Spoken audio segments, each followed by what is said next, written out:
आप सुन रहे हैं जगत गुरु तत्वदर्शी संत रामपाल जी महाराज द्वारा लिखित पुस्तक जीने की राह का पेज नंबर 67। शब्दार्थ। धर्म वही करता है जिसके हृदय में दया है। दया धर्म की जड़ है तथा पाप वह करता है जिसमें अभिमान भरा है। अभिमान पाप की जड़ है। कबीर परमात्मा ने कहा है कि दयावान के साथ परमात्मा रहता है, अभिमानी के पास नहीं रहता। भक्त राम भक्त की पुत्रवधू जिस भक्तमती के पास बैठी थी वह बोली कि बहन आप भी कुछ सेवा कर लो। सत्संग वचन। गुरुदेव जी बताते हैं कि जो सेवा भक्ति करेगा उसी को फल मिलेगा। मैं भोजन खाऊंगा तो मेरा पेट भरेगा, आप खाओगे तो आपका पेट भरेगा। सब प्राणी परमात्मा के बच्चे हैं। आप धनी के बच्चे समझकर सेवा करो। जैसे एक धनी की लड़की 8-9 वर्ष की थी, उसकी देख रेख के लिए एक नौकरानी रखी थी। वह उस लड़की को गर्मियों में स्कूल छोड़ने जाती थी तो उस लड़की के ऊपर छाते यानी छतरी से छाया करके चलती थी। स्वयं धूप सहन करती थी, जिससे धनी खुश रहता था और नौकरानी को तनख्वाह देता था। आप सब यह विचार करके अपने परायों का ध्यान रखें। सास ससुर की सेवा, छोटे बड़े की सेवा, सबका सम्मान करना आप जी का परम कर्तव्य है। यदि आप अपने सास ससुर, माता पिता या अन्य आश्रितों की सेवा करोगे तो परमात्मा आपकी सेवा का प्रबंध करेगा। आप अपने छोटे बड़े बच्चों को भी सत्संग में साथ लाया करो। बच्चों में भी छोटे बड़ों की सेवा करने, अच्छा व्यवहार करने के संस्कार पड़ेंगे। वे बच्चे बड़े होकर आपकी यानी जब आप वृद्ध हो जाओगे तब भी सेवा ऐसे ही करेंगे जैसे बेटी एक बाप माँ को छोड़कर नए माता यानी सास पिता यानी ससुर के पास आती है।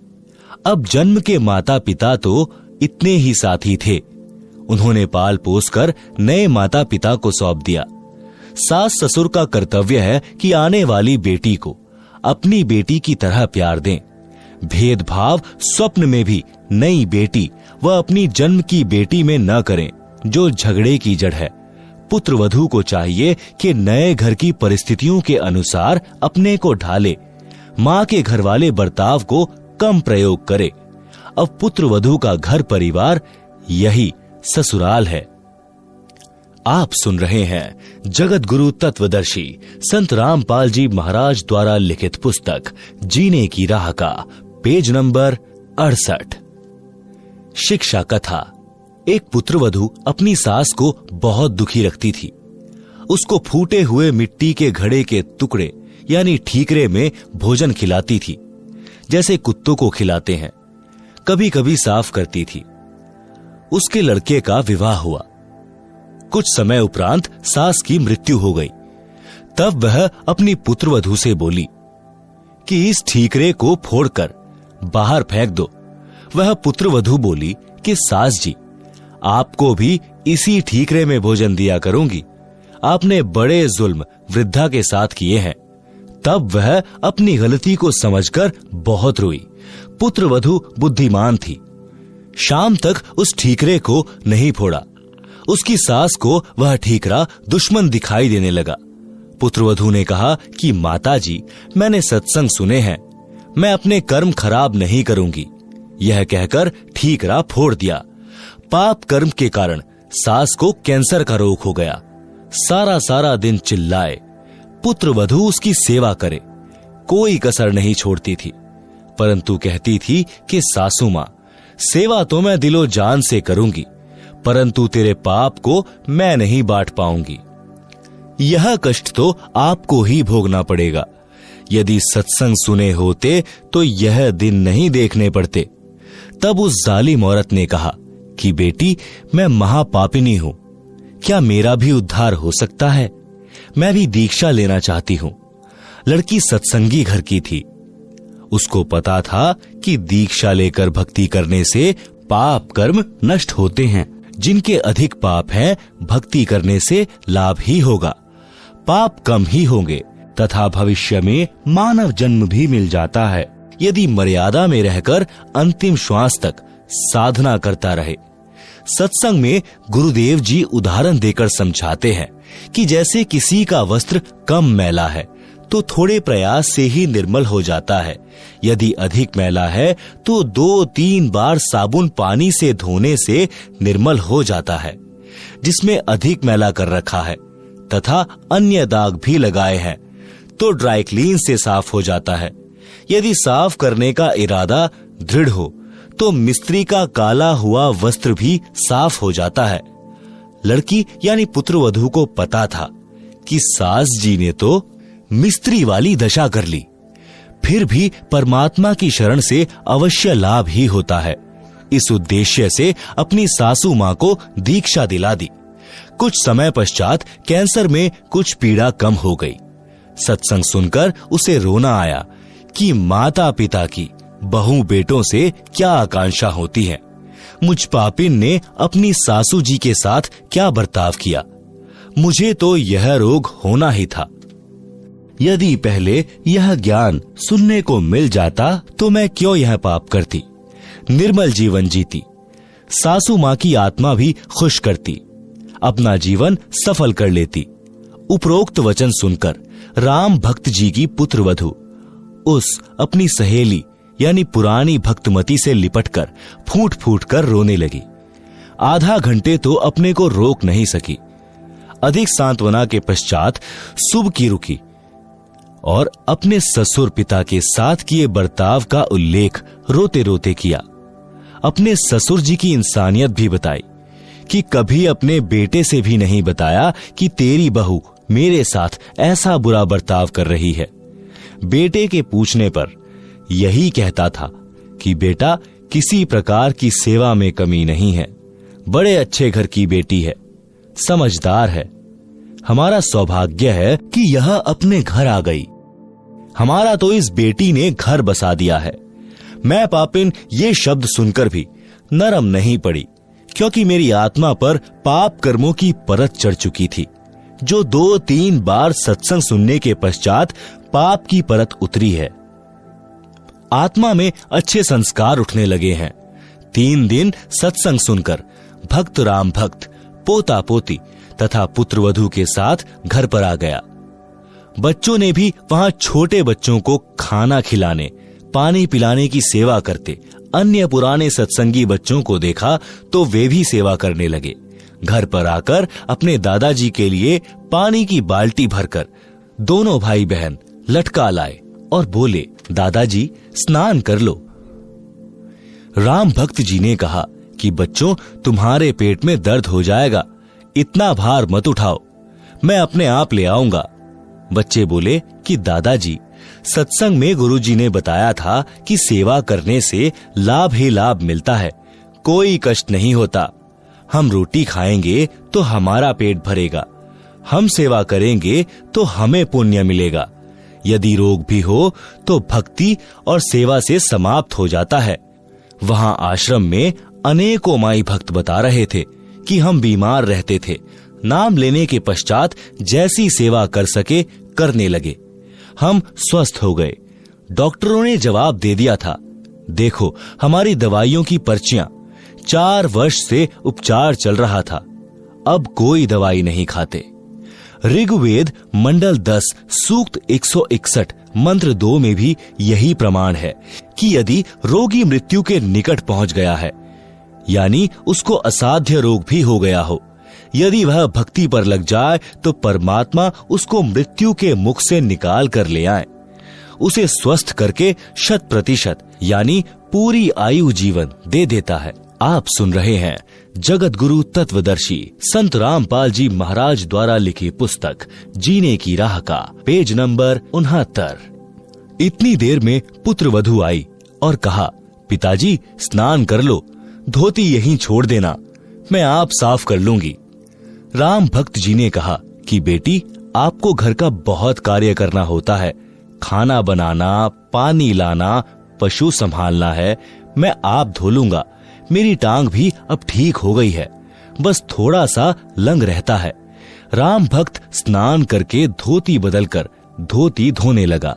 उसी समय बच्चों ने आकर धोती छीन ली और लेकर अंदर भाग गए और अपनी माताजी को दे दी। फिर कुर्ता भी ले गए, दूसरा कुर्ता लाकर दे दिया। लड़का खेत से पशुओं का चारा लेकर आया और पहले की तरह पिता को देखा और बिना बोले आगे घर में चला गया। उसने देखा कि पत्नी निर्मला हलवा बना रही थी। उसने सोचा कोई त्योहार होगा, फिर सब्जी रोटी बनाई। सर्वप्रथम गुरु भगवान को 2 कटोरियों में भोग लगाया तथा फिर एक थाल में रोटी, कटोरियों में हलवा तथा सब्जी डालकर अपने ससुर जी के पास लेकर गई और बोली, पिताजी भोजन खा लो, भूख लगी होगी, दूर से आए हैं।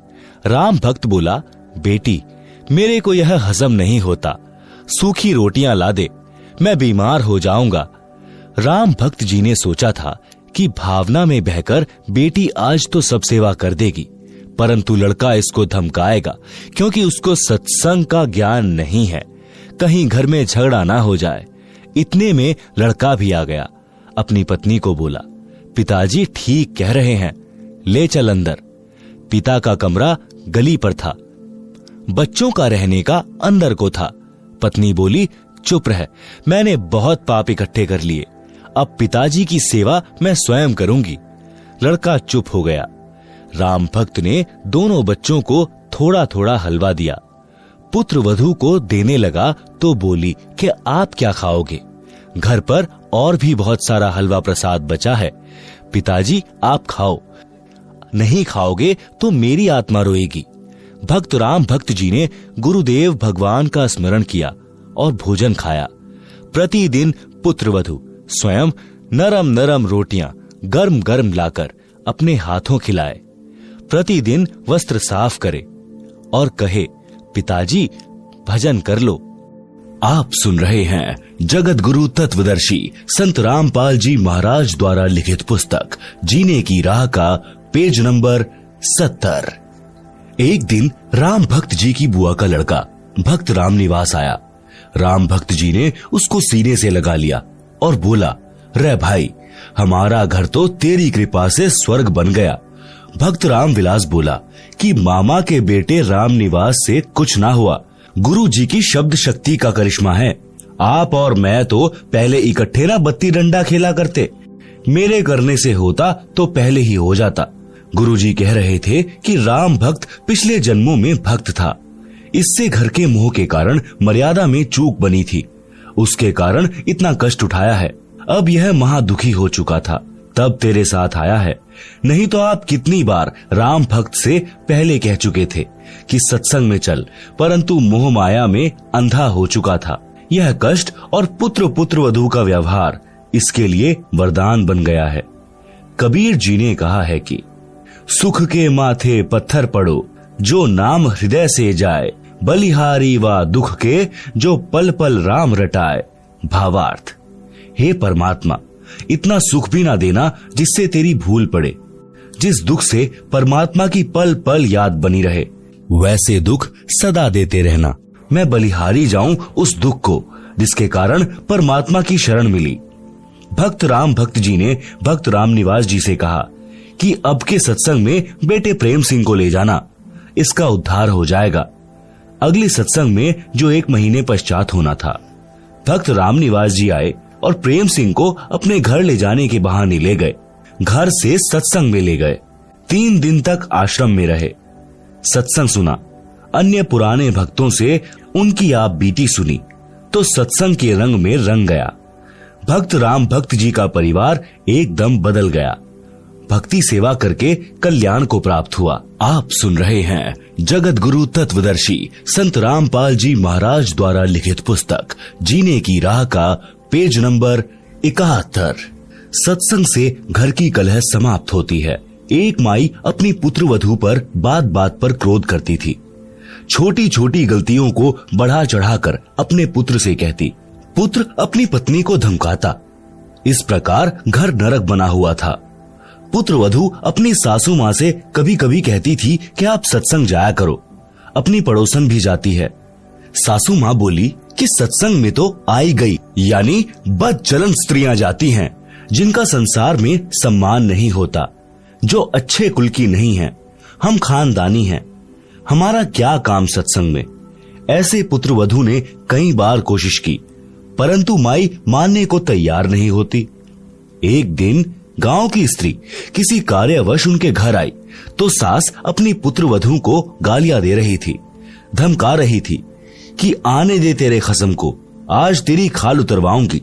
बात क्या थी कि गिलास में चाय रखी थी, जो सास के लिए डालकर पुत्रवधू बच्चे को लेने अंदर चली गई थी, जो सोया था, जागने पर रो रहा था। उस बच्चे को उठाकर लाने में 1 मिनट भी नहीं लगी थी कि इसी बीच में कुत्ता आया और चाय के गिलास में जीभ मारने लगा। गिलास गिर गया, चाय पृथ्वी पर बिखर गई। सासू माँ आंगन में उस गिलास से मात्र 20 फुट की दूरी पर चारपाई पर बैठी थी। हट्टी कट्टी थी, खेतों में सैर करके आती थी, परंतु काम के हाथ नहीं लगाती थी। इसी बात पर कलह कर रही थी। गांव के दूसरे मोहल्ले से आई माई सत्संग में जाती थी। सब बात सुनकर उसने भतेरी, यानी उस सास का नाम भतेरी था, से कहा कि आप सत्संग चला करो। उसका वही उत्तर था। उस सत्संग वाली भक्तमती ने बहुत देर सत्संग में सुनी बातें बताई, परंतु भतेरी मानने को तैयार नहीं थी। भतेरी की दूसरी बहन उसी मोहल्ले में विवाह रखी थी, जिस पान्ने की वह सत्संग वाली माई जानकी थी। भतेरी की बहन का नाम दया कौर था। जानकी ने जाकर दया कौर से बताया कि तेरी बहन भतेरी ने तो घर का नरक बना रखा है, बिना बात की लड़ाई करती है। मैं कल किसी कामवश गई थी, एक चाय का गिलास कुत्ते ने गिरा दिया, उसी का महाभारत बना रखा था। दया कौर भी जानकी के कहने से सत्संग सुनने गई थी और दीक्षा ले ली थी। जानकी ने कहा कि उसको जैसे तैसे एक बार सत्संग में ले चल। जब तक संतों के विचार सुनने को नहीं मिलते तो व्यक्ति व्यर्थ की टेंशन यानी चिंता स्वयं रखता है तथा घर के सदस्यों को भी चिंता में रखता है। दया कौर अगले दिन अपनी बहन के घर गई। किसी बहाने भतेरी को अपने घर ले गई। वहां से कोई अन्य औरतें सत्संग में जाने के लिए जानकी के घर के आगे खड़ी थी। वे दया कौर को सत्संग में चलने के लिए कहने उसके घर गई। वहां उसकी बहन भतेरी को देखकर उसे भी कह सुनकर साथ ले गई। भतेरी ने जीवन में प्रथम बार सत्संग सुना। आश्रम में कैसे स्त्री पुरुष रहते हैं, सब आंखों देखा तो अच्छा लगा। जैसा अनाप शनाप सुना करती थी वैसा आश्रम में कहीं देखने को नहीं मिला।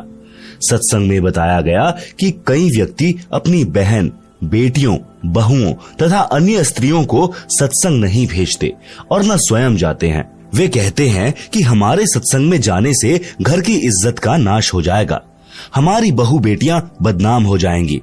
उनको विचार करना चाहिए कि सत्संग में न आने से परमात्मा के विधान का ज्ञान नहीं होता कि भक्ति न करने वाले स्त्री पुरुष अगले जीवन में महान कष्ट भोगते हैं। आप सुन रहे हैं जगत गुरु तत्वदर्शी संत रामपाल जी महाराज द्वारा लिखित पुस्तक जीने की राह का पेज नंबर 72।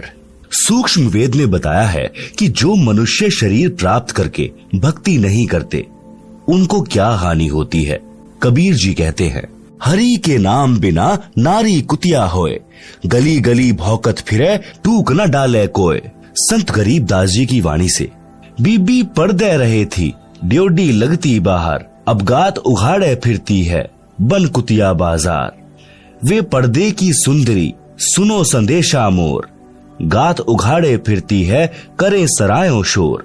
नक बेसर नक पर बनी, पहने थी हार हमेल, सुंदरी से कुतिया बनी सुन साहिब के खेल। भावार्थ, मनुष्य जीवन प्राप्त प्राणी यदि भक्ति नहीं करता है तो वह मृत्यु के उपरांत पशु पक्षियों आदि आदि की योनियां प्राप्त करता है। परमात्मा के नाम जाप बिना स्त्री अगले जन्म में कुतिया का जीवन प्राप्त करती है, फिर निर्वस्त्र होकर नंगे शरीर गलियों में भटकती रहती है, भूख से बेहाल होती है। उसको कोई रोटी का टुकड़ा भी नहीं डालता। जिस समय वह आत्मा स्त्री रूप में किसी राजा, राणा तथा उच्च अधिकारी की बीवी यानी पत्नी थी, वे उसके पूर्व जन्मों के पुण्य का फल था, जो कभी किसी जन्म में भक्ति धर्म आदि किया था, वह सर्व भक्ति तथा पुण्य स्त्री रूप में प्राप्त कर लिए। वह आत्मा उच्च घरानों की बहू बेटियां थी। तब पर्दों में रहती थी, काजू किशमिश डालकर हलवा तथा खीर खाती थी। उनका झूठा छोड़ा हुआ नौकरानियां खाती थी। उनको सत्संग में नहीं जाने दिया जाता था, क्योंकि वे उच्च घरानों की बहुएं तथा बेटियां थी। घर से बाहर जाने से बेइज्जती मानती थी। बड़े घरों की इज्जत इसी में मानी जाती थी कि बहू बेटियां का पर्दों में घर में रहना उचित है। इन कारणों से वह पुण्यात्मा सत्संग विचार न सुनने के कारण भक्ति से वंचित रह जाती थी। उस मानव शरीर में वह स्त्री गले में 9-9 लाख रुपए के हमेल हार पहनती थी, नाक में सोने की नाथ पहनती थी। उसी हार श्रृंगार में अपना जीवन धन्य मानती थी। भक्ति न करने से वे अब कुतिया का जीवन प्राप्त करके नंगे शरीर गलियों में एक एक टुकड़े के लिए तरस रही होती हैं। शहर में पहले सराय यानी धर्मशाला होती थी। यात्री रात्रि में उनमें रुकते थे, सुबह भोजन खाकर प्रस्थान करते थे। वह पर्दे में रहने वाली सुंदर स्त्री कुतिया बनकर धर्मशाला में रुके यात्री का डाला टुकड़ा खाने के लिए सराय यानी धर्मशाला में भौंकती हैं। रोटी का टुकड़ा धरती पर डाला जाता है, उसके साथ कुछ रेत मिट्टी भी चिपक जाती है। वह सुंदरी जो काजू किशमिश युक्त हलवा खीर खाती थी, भक्ति नहीं करती थी, उस रेत मिट्टी युक्त टुकड़े को खा रही है। यदि मनुष्य शरीर रहते रहते पूरे संत से नाम लेकर भक्ति कर लेती तो ये दिन नहीं देखने पड़ते। आप सुन रहे हैं जगत गुरु तत्वदर्शी संत रामपाल जी महाराज द्वारा लिखित पुस्तक जीने की राह का पेज नंबर 73, पुहलोबाई की नसीहत। एक राजा ने पुहलोबाई के ज्ञान विचार सुने, बहुत प्रभावित हुआ। उस राजा की 3 रानियां थी। राजा ने अपनी रानियों को पुहलोबाई के विषय में बताया। राजा ने कई बार पुहलोबाई भक्तिम की अपनी रानियों के सामने प्रशंसा की। अपने पति के मुख से अन्य स्त्री की प्रशंसा सुनकर रानियों को अच्छा नहीं लगा, परंतु कुछ बोल नहीं सकी। उन्होंने भक्तमती पुहलोबाई को देखने की इच्छा व्यक्त की। राजा ने पुहलोबाई को अपने घर पर सत्संग करने के लिए कहा, तो पुहलोबाई ने सत्संग की तिथि तथा समय राजा को बता दिया। सत्संग के दिन रानियों ने अति सुंदर तथा कीमती वस्त्र पहने तथा सब आभूषण पहने। अपनी सुंदरता दिखाने के लिए कोई कसर नहीं छोड़ी। रानियों ने सोचा था कि पुहलो बहुत सुंदर होगी। भक्तमती पुहलो राजा के घर आई। उसने खद्दर का मैला सा वस्त्र धारण कर रखा था, हाथ में माला थी, चेहरे का रंग भी साफ नहीं था।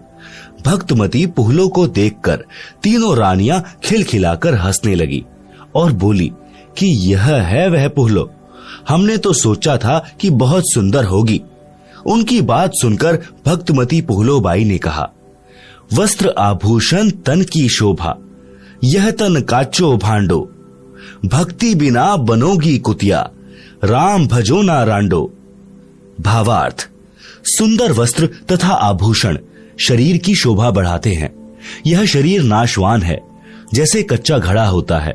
यह शरीर क्षणभंगुर है, न जाने किस कारण से, किस आयु में और कब नष्ट हो जाए। यदि भक्ति नहीं की तो अगले जन्म में कुतिया का जन्म पाओगी, फिर निर्वस्त्र भटकती फिरोगी। इसलिए कहा है रांडो, अर्थात स्त्रियों भक्ति करो। रांड शब्द विधवा के लिए प्रयोग होता है, परंतु सामान्य रीति में स्त्रियां अपनी प्रिय सखियों को प्यार से संबोधित करने में प्यारी गाली के साथ प्रयोग किया करती। अब शिक्षित होने पर यह शब्द प्रयोग नहीं होता। भक्तमती पुहलोबाई ने सत्संग सुनाया। कबीर परमेश्वर जी की साखियां सुनाई। कबीर, हरि के नाम बिना नारी कुतिया होए, गली गली भौंकत फिरे, टूक न डाले कोय। कबीर, राम रटत कोढ़ी भलो, चूचू पड़े जो चाम, सुंदर देही किस काम की, जामुख नाही नाम। कबीर, नहीं भरोसा देही का, विनश जाए छिन माही, श्वास श्वास में नाम जपो और यत्न कुछ नाही।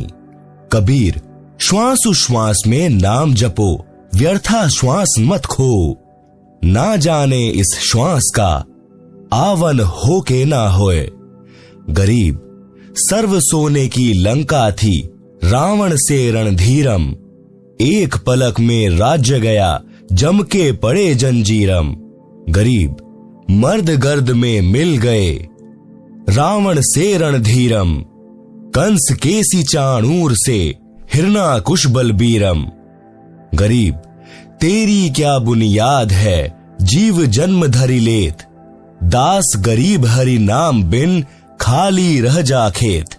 आप सुन रहे हैं जगत गुरु तत्वदर्शी संत रामपाल जी महाराज द्वारा लिखित पुस्तक जीने की राह का पेज नंबर 74। शब्दार्थ। कबीर परमेश्वर जी ने अध्यात्म का विधान बताया है। कहा है कि जो स्त्री भक्ति नहीं करती वह अगले जन्म में कुतिया का जीवन प्राप्त करके गली गली भौंकती फिरती है। कोई उसको भोजन का ग्रास भी नहीं डालता।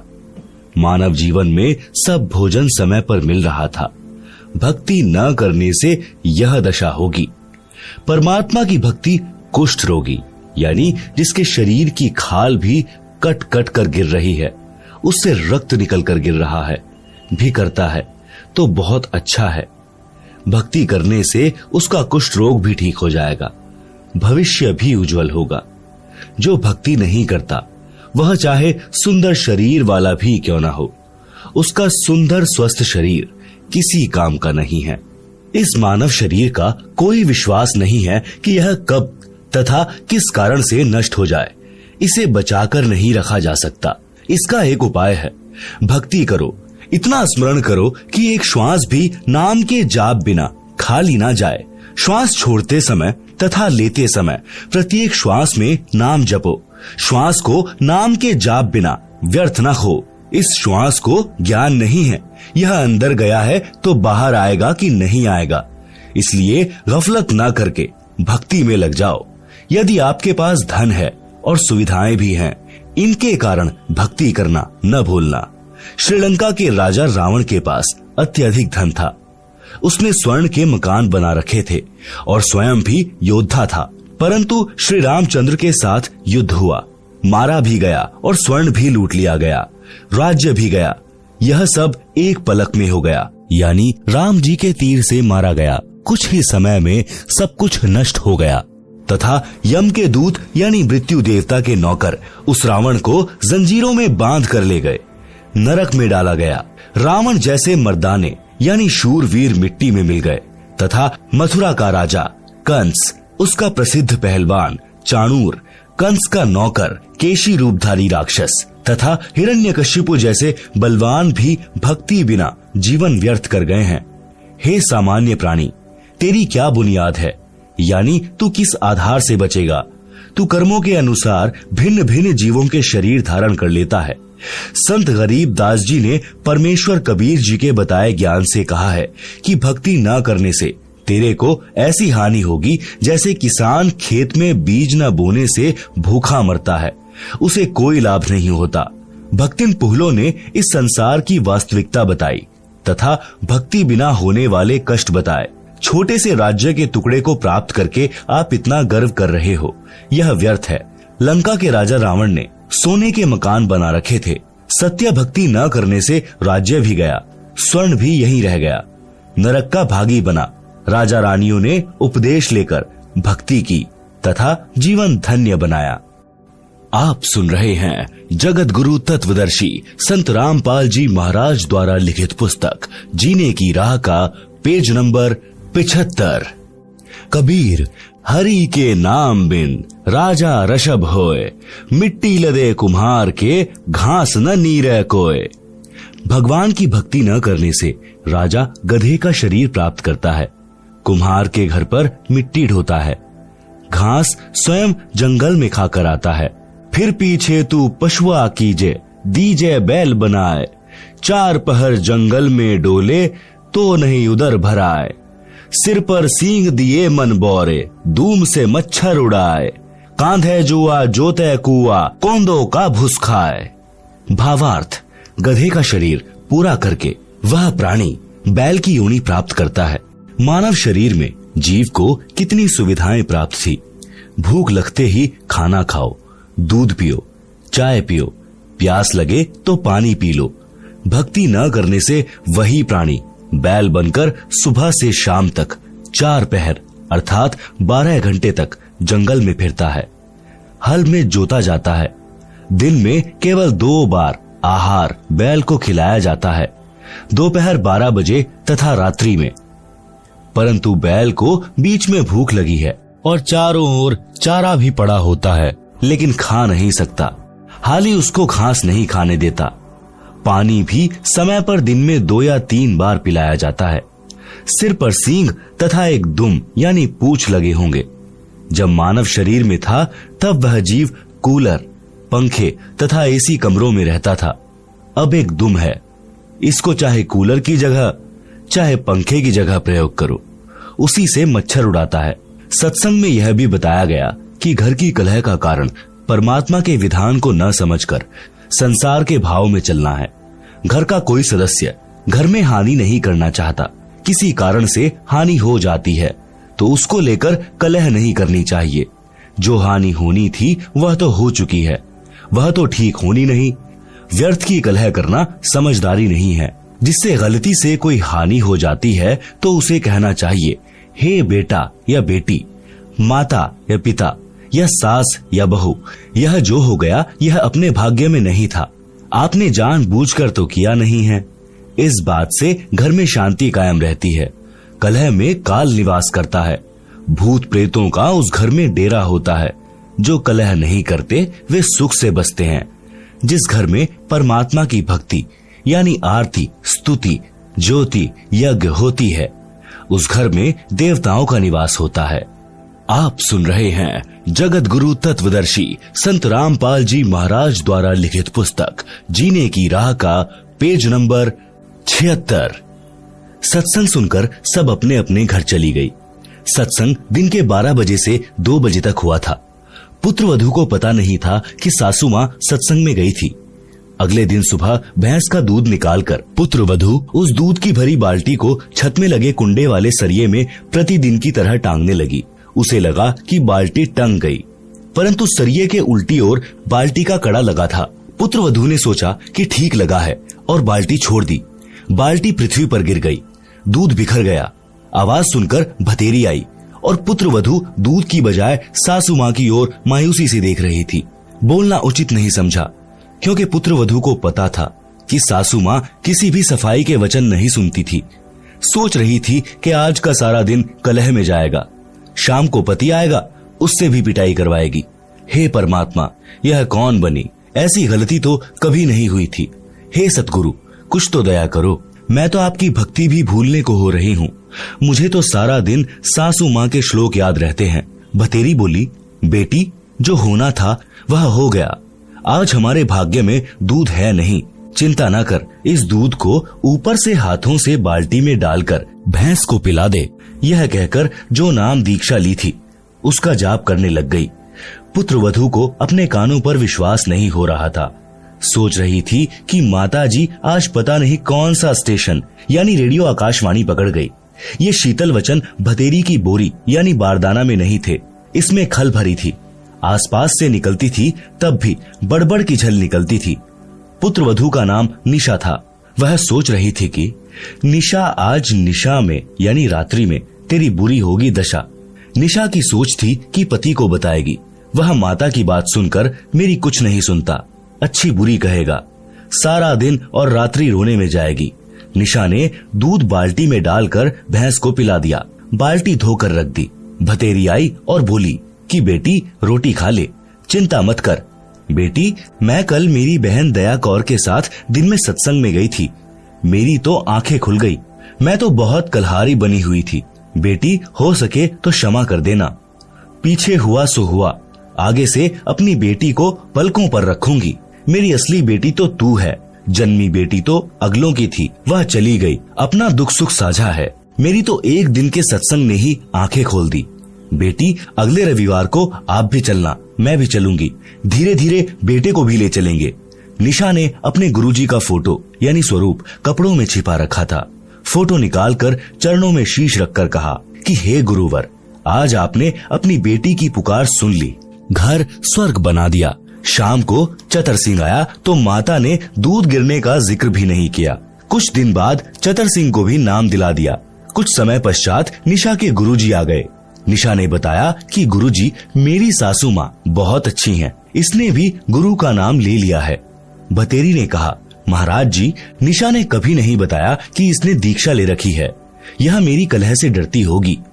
अब बताया है जब मैंने नाम ले लिया। अच्छा किया इसने। यदि पहले बता देती तो मैं और अधिक दुखी करती और पाप की भागी बनती। निशा के गुरुजी ने कहा, माई भतेरी, आप तो आसमान से गिरी और खजूर में अटकी हो, क्योंकि आपकी दीक्षा शास्त्रानुकूल नहीं है। सत्य साधना बिना मोक्ष नहीं हो सकता। जैसे रोग की सही औषधि खाने से ही रोग से मोक्ष मिलता है, इसी प्रकार सत्य साधना करने से जन्म मरण के रोग से मुक्ति मिलती है। निशा ने सोचा कि सासू मां नाराज ना हो जाएं, इसलिए बीच में ही बोल उठी कि गुरुजी, सुना है आपने नई पुस्तक लिखी है, वह संगत ने छपवाई है, क्या आपके पास है? गुरुजी बोले, हे बेटी, आपको देने के लिए आया हूँ। यह कहकर गुरुजी दूसरे कक्ष में गए जिसमें ठहरे थे। उसमें थैला रखा था। निशा भी साथ साथ गई और बोली, गुरुदेव, भीड़ के छत्ते को मत छेड़ो, मुश्किल से शांत हुआ है। गुरुजी बोले, हे बेटी, अब तेरी सास जी की पूरी रुचि भक्ति में है, अब यह मानेगी। गुरुजी 3 दिन रुके, तत्व ज्ञान समझाया। भतेरी ने भी गुरु बदल लिया और अपना कल्याण करवाया। आप सुन रहे हैं जगत गुरु तत्वदर्शी संत रामपाल जी महाराज द्वारा लिखित पुस्तक जीने की राह का पेज नंबर 77। सत्संग से घर स्वर्ग बन गया। चारों ओर शांति हो गई।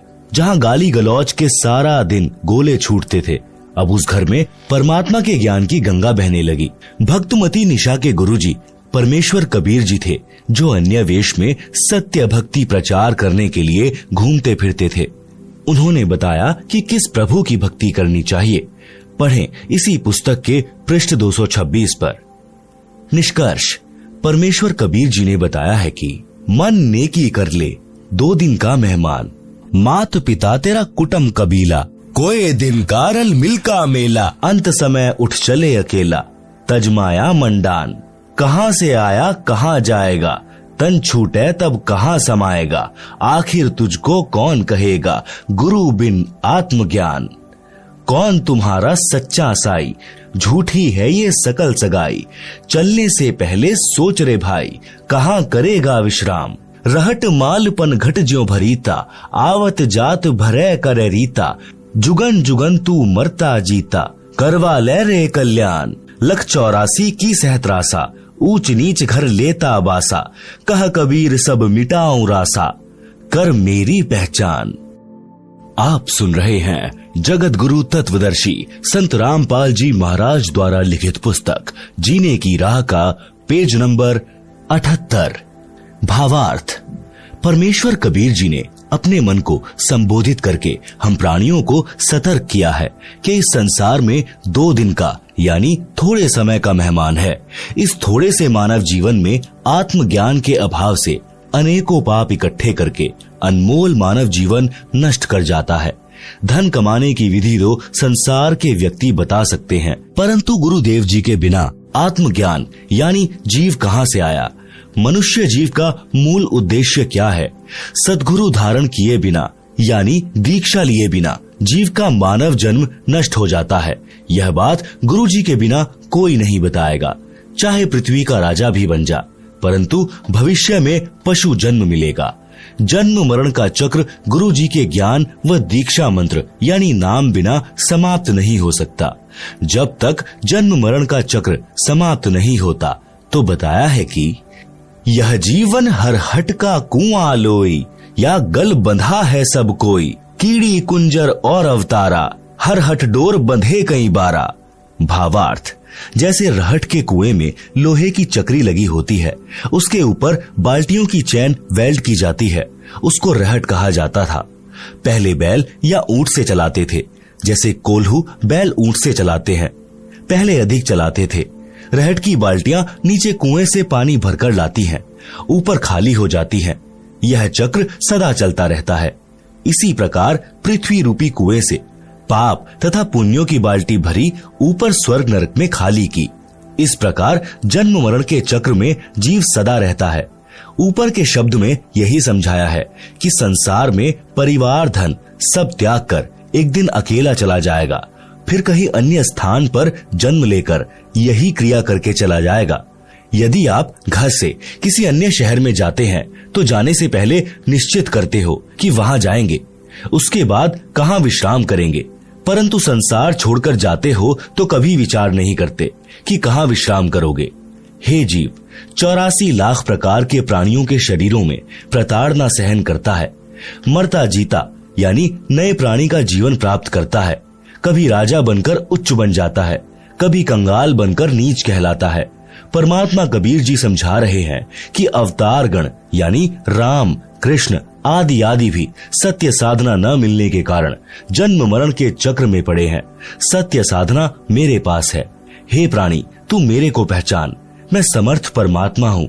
मैं तेरा जन्म मरण का सर्व झंझट समाप्त कर दूंगा।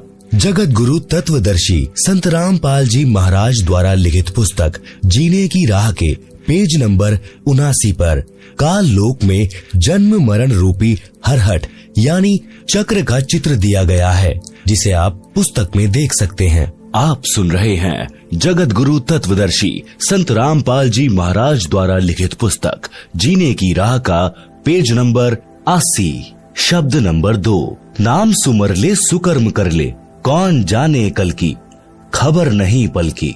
कोड़ी कोड़ी माया जोड़ी, बात करे छल की। पाप पुण्य की बांधी पोटरिया, कैसे होवे हल्की। माता पिता परिवार भाई बंधु, त्रिरिया मतलब की। चलती बरियां कोई न साथी, या माटी जंगल की। तारों बीच चंद्रमा ज्यों झलके, तेरी महिमा झला झलकी। बने कुकरा विष्टा खावे, अब बात करे बल की। ये संसार रैन का सपना, ओस बूंद जल की। सतनाम बिना सबे साधना, गारा दलदल की। अंत समय जब चले अकेला, आंसू नैन ढल की। कह कबीर गह शरण मेरी हो, रक्षा जल थल की। भावार्थ, परमात्मा कबीर जी ने बताया है कि हे भोले मानव यानी स्त्री पुरुष, परमात्मा का नाम जप कर शुभ कर्म कर। पता नहीं कल यानी भविष्य में क्या दुर्घटना हो जाएगी। एक पल का भी ज्ञान नहीं है। धन का संग्रह छल कपट किए बिना होगा ही नहीं, जिसमें से कुछ धन पर भी खर्च कर देता है। इस प्रकार पाप तथा पुण्य की दो गठरी बांध ली। ये कैसे हल्की होंगी? पाप नरक में, पुण्य स्वर्ग में भोगता है। माता पिता, भाई पत्नी आदि आदि परिजन अपने अपने मतलब की बातें सोचते हैं।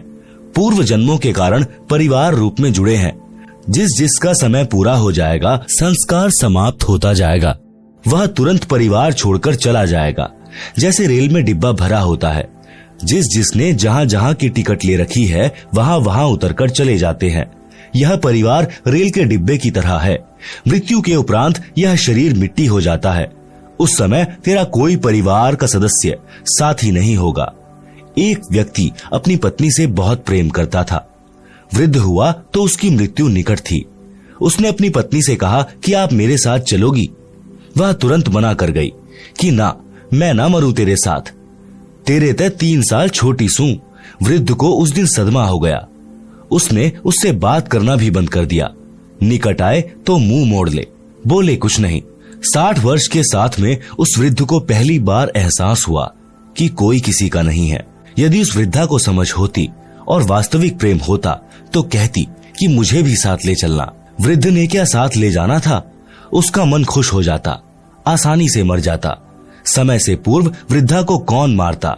इससे सिद्ध है कि वास्तविक प्रेम की बातें दूर की कौड़ी हैं, सब स्वार्थ के कारण जुड़े हैं। हे मानव, पूर्व जन्म के जप तप तथा धर्म संस्कार से वर्तमान में मंत्री, प्रधानमंत्री या उच्च अधिकारी बनकर ऐसे सुशोभित हो रहा है जैसे रात्रि में तारों के मध्य में चांद की शोभा होती है। यदि सत्संग विचार नहीं सुने तो आत्मज्ञान के बिना परमात्मा की भक्ति न करके भविष्य के जन्म में कुत्ता बनकर बिष्ठा यानी गोबर टट्टी खाएगा। अब तू अपने बल यानी शारीरिक शक्ति, पद की ताकत की बातें करता है, फिर पशु बनकर महान कष्ट उठाएगा। आप सुन रहे हैं जगत गुरु तत्वदर्शी संत रामपाल जी महाराज द्वारा लिखित पुस्तक जीने की राह का पेज नंबर 81। नर से फिर पशुआ कीजे, गधा बैल बनाई। 56 भोग कहाँ मन बोरे, कुरड़ी चरने जाई। शब्दार्थ, जो मनुष्य यानी स्त्री पुरुष सत्य भक्ति शास्त्र अनुसार गुरु से दीक्षा लेकर नहीं करता, वह मृत्यु के पश्चात पशु जीवन प्राप्त करता है। वह गधे या बैल के शरीर प्राप्त करता है। मानव शरीर में स्वादिष्ट भोजन खाता था। गधा बनने के पश्चात अच्छा खाना नहीं मिलता। गधे का शरीर धारण करके जंगल में कूड़े के ढेर से गंदा भोजन व घास खाता है। इसलिए भक्ति करो। हे मानव, संसार में तेरा जीवन ऐसे है जैसे सुबह ओस के जल की बूंदे घास पर चमक रही होती हैं, जो कुछ समय में समाप्त हो जाती हैं। इसलिए पूर्ण सद्गुरु से सतनाम यानी सच्चे नाम जाप मंत्र लेकर भक्ति करके जीव का कल्याण करा ले। सच्चे शास्त्रानुकूल भक्ति मंत्र के अतिरिक्त सब शास्त्र विरुद्ध साधना तो दलदल की गारा के समान है, निकालने की बजाय दुगना फंसाती है। वह साधना परमेश्वर कबीर जी के पास थी तथा कुछ संतों को भी परमेश्वर कबीर जी ने बताई थी, परंतु उनको अन्य को बताने को मना किया था। वर्तमान में यानी सन 1997 से मुझ दास यानी रामपाल के पास है। मेरे अतिरिक्त वर्तमान में किसी भी संत व गुरु के पास शास्त्र प्रमाणित भक्ति मंत्र नहीं है। आओ दीक्षा लो और अपना तथा अपने परिवार का जीवन सफल बनाओ। यदि आप जी ने मेरे यानी रामपाल के अतिरिक्त किसी अन्य पंथ के संत या गुरु से दीक्षा ले ली तो वही बात होगी कि आसमान से गिरे और खजूर में अटके। घर के रहोगे न घाट के। मैं यानी लेखक पहले गांव गांव में सत्संग करता था। मेरा सत्संग सुनते जो आत्मा को हिलाकर रख देता है। मेरे से नाम दीक्षा नहीं लेते, अन्य संतों से दीक्षा लेते थे। वहां से कोई लाभ नहीं हुआ। कई वर्ष भटक कर मेरे से दीक्षा ली तो सुखी हुए। उपरोक्त सत्संग वचनों से निष्कर्ष निकलता है कि यदि सत्संग के विचार सुनने को मिल जाएं, तो घर स्वर्ग बन जाता है। उसके बिना नरक सा जीवन जीना पड़ता है। इस प्रकार विश्व उद्धार संभव है। सब प्रेम प्यार से जीवन यापन करके मोक्ष प्राप्त कर सकते हैं। यह अति अनिवार्य है। वर्तमान की कुछ सत्य कथाएं। भक्त सुरेश दास के उजड़े परिवार को बसाया। डीगल गांव भक्त का नाम सुरेश अहलावत तथा भक्तमती का नाम यशवंती। डीगल गांव गवाह है कि भक्त सुरेश शराब, सुल्फा, तंबाकू का घड़ा आदि था। घर की थौर बठोड़ कर रखा था। बहन यशवंती यानी सुरेश की पत्नी असाध्य रोग से पीड़ित थी। 2 लड़के छोटी आयु के थे जो पिता को घर पर आते देख छुप जाते थे। घर में झगड़ा रहता था। बहन यशवंती का एक भाई हरियाणा पुलिस में डीएसपी था, जो अब सेवानिवृत्त हो चुका है। नाम है भक्त राजेंद्र सिंह राठी। गांव भापड़ोदा। उसने अपनी बहन के उपचार में कोई कसर नहीं छोड़ी थी, परंतु व्यर्थ रही। आप सुन रहे हैं जगत गुरु तत्वदर्शी संत रामपाल जी महाराज द्वारा लिखित पुस्तक जीने की राह का पेज नंबर 82। मेरा एक भक्त जो हरियाणा पुलिस में नौकरी कर रहा है, वह आर्य समाज के महान प्रचारक श्री जौहरी सिंह जी का बेटा है। गांव जसराना, जिला सोनीपत। इसके साथ मेरा छोटा भाई महेंद्र सिंह भी हरियाणा पुलिस में नौकरी करता था, जिसको सन 2016 में रिटायर होना था, परंतु परमार्थी मिशन के उद्देश्यों को समझकर सन 2005 में रिटायरमेंट लेकर मेरे साथ हाथ बटा रहा है। मेरा भाई एसपी रोहतक का ड्राइवर था। भक्त जयबीर मलिक डीएसपी जज्जर का ड्राइवर था। दोनों जब मिलते थे तो मेरा भाई उससे इस ज्ञान की चर्चा करता था। पहले तो आर्य समाजी होने के कारण भक्त जयबीर जी बहुत दुखी हुए। अपने आचार्यों से मिले, परंतु अंत में सत्य को आंखों देखकर मान लिया कि सच्चाई यही है। उसने सन 1994 में मेरे से दीक्षा ले ली। सन 1995, 1996 तक भक्त राजेंद्र सिंह राठी जज्जर में कार्यरत थे तथा जयबीर जी उनके ड्राइवर थे। भक्त राजेंद्र जी का एक भाई पुलिस में नौकरी करता था। बहन यशवंती वाली बीमारी उसको भी थी, जिस कारण से सन 1995 में उसकी मृत्यु हो गई। ड्राइवर के नाते भक्त जयवीर जी भी डीएसपी के साथ उनके घर गए। सब हालात का ज्ञान हुआ। वापिस आने पर एक दिन जयवीर जी ने डीएसपी साहब से निवेदन किया कि आप अपने परिवार को बचाना चाहते हो तो संत रामपाल जी से दीक्षा ले लो। पहले तो नहीं माना, परंतु ट्रायल करने के लिए अपनी बहन यशवंती को अपने छोटे भाई सुखबीर के साथ दीक्षा दिलाने भेजा। यह दास यानी रामपाल दास सिंचाई विभाग में जूनियर इंजीनियर के पद पर कार्यरत था। गुरुजी के आदेश से दीक्षा देने लगा तथा प्रचार करने लगा। मिशन के उद्देश्य से परिचित होकर जनहित तथा जगहित में सन 1995 में नौकरी से त्याग पत्र देकर प्रचार प्रसार में लग गया था। त्याग पत्र हरियाणा सरकार द्वारा स्वीकृत है। गांव-गांव में संत गरीबदास जी महाराज की वाणी का अखंड पाठ करता था, सत्संग करता था। 3 दिन यह अनुष्ठान चलता था। ज्ञान समझाकर बुराई छुड़वाकर दीक्षा देता था, जिस कारण उपदेशी को आश्चर्यजनक लाभ होता था। इसी क्रम में एक दिन सन 1996 में गांव पंजाब खोड़ यानी दिल्ली में भक्त जगदीश जी के घर पर पाठ चल रहा था। भक्त जगदीश भी प्रथम श्रेणी का शराबी, उत्पाती यानी शराब पीकर था तथा डीटीसी दिल्ली में नौकरी करता है। उसकी पत्नी की लाइलाज बीमारी भी मुझ दास से दीक्षा लेने के पश्चात ठीक हो गई थी। कर्ता परमात्मा है, उसकी शक्ति संत के माध्यम से आती है, जैसे तार द्वारा बिजली आती है। तार बिजली नहीं है, इसी प्रकार संत परमात्मा भले ही नहीं है, परंतु तार अवश्य होता है। उसी समय बहन यशवंती की जीभ काम करना बंद कर गई थी। वह गूंगी हो चुकी थी। सुखबीर जी अपनी बहन को साथ लेकर शाम के समय भक्त जगदीश जी के घर आए। मेरे को सब समस्या बताई। वे दोनों भाई बहन रात्रि में सत्संग सुनकर वहीं रुक गए। बहन यशवंती को नाम दिया, प्रसाद खिलाया। सुबह उठकर वह अपने भाई से बोली, भाई मैं बोलने लग गई हूँ, मैं ठीक हो गई हूँ। यह चमत्कार देखकर दोनों भाई बहन उपस्थित व्यक्तियों यानी जो सत्संग सुनने और भोग लगने के समय पहुंचे थे को बता रहे थे कि कमाल हो गया। उसके पश्चात डीएसपी साहब ने तथा सर्व परिवार तथा रिश्तेदारों ने दीक्षा ले ली। आज सब सकुशल है, भक्ति कर रहे हैं। भक्त सुरेश प्रथम श्रेणी का शराबी था। अपनी पत्नी को ठीक हुआ देखकर सत्संग में आने लगा। शराब तथा सर्व नशा त्याग कर नाम लेकर सुधर गया। उस समय तक कोई आश्रम नहीं बनाया था। गांव-गांव में प्रचार किया जाता था। अब बहन यशवंती के परिवार की पूरे डीगल गांव में मिसाल है। सुरेश चौधरी भक्त बन गया, सर्व बुराई त्याग दी। दोनों लड़के दिल्ली पुलिस में एक ही दिन सिपाही भर्ती हो गए। लोगों को लगा होगा कि पैसे देकर भर्ती कराए होंगे, परंतु सत्य यह है कि एक पैसा भी किसी को नहीं दिया। आप स्वयं जांच कर सकते हैं। दोनों लड़कों के विवाह में 1 रुपया से अधिक कुछ नहीं लिया। यह भी जांच का विषय है। ऐसे ऐसे अनेकों उदाहरण हैं। यह कहानी बताने का मेरा उद्देश्य यह है कि जैसे गीता अध्याय 16 श्लोक 23 और 24 में कहा है कि शास्त्र विधि त्याग कर मनमाना आचरण करने वाले को कोई लाभ परमात्मा से नहीं मिलता। शास्त्रोक्त भक्ति करने से परमात्मा की शक्ति से सर्व असंभव कार्य भी सिद्ध हो जाते हैं, मोक्ष भी मिलता है। ऋग्वेद मंडल 10 सूक्त 161 मंत्र 2 में भी प्रमाण है कि परमात्मा की भक्ति करने वाले का असाध्य रोग भी नष्ट हो जाता है। यदि रोगी मौत के निकट भी पहुंच गया हो तो सत्य भक्ति करने वाले को स्वस्थ करके परमात्मा 100% आयु प्रदान कर देता है, यानी भक्त पूरी आयु जीवित रहता है। आप सुन रहे हैं जगत गुरु तत्वदर्शी संत रामपाल जी महाराज द्वारा लिखित पुस्तक जीने की राह का पेज नंबर 83।